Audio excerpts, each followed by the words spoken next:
Yes, it's good to be here. I forget what Comic-Con's like.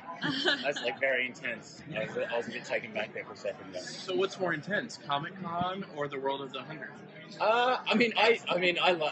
Being on set and acting that's like home for me. So that's the story's intense and sometimes everyone gets heated on set, but it's not like this. This is crazy. I was not prepared. So yes. So you guys have a big time jump coming up, and Yeah. that's a sizable amount of time for your characters to kind of evolve and grow.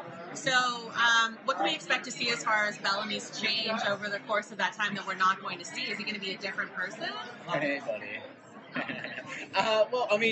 I was saying it's been 6 months for us actors, but it's been 6 years for the characters. So even the script that I got to have a look at, I've got to try and figure out who he's become over that 6 years. So we start shooting in a couple of weeks, and I've still got to see where he's developed and grown as a person. So I'm kind of getting my head around that as well at the moment, because we've only seen him during wartime, and when the stakes are super high. But now it's been 6 years where they're not at war, and they're surviving up on the ship. But I don't know what he's like when he's a pacifist. So.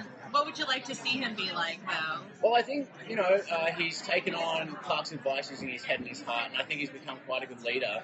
I feel like him and Raven have, she's his second in charge, and so those two are working as well as a team. I think the whole group that went up there have worked well as a team, and, the challenge now is to figure out what's going on down the ground. But for me, I think the story that I'm really excited to see is the Octavia one in the bunker. Yeah. Can you tease anything about his relationship with Echo? No, I can't. No, that's one that we're going to see develop as well, definitely. I think that there's a part of her that understands something about Octavia that Bellamy is drawn to. I think they were both very similar in a way, Echo and Bellamy. But yeah, they're definitely shifting because they're not fighting anymore. They're not enemies. They have to work together as a team. So that's one that I think is definitely going to dictate a lot of who he is this season. Yeah.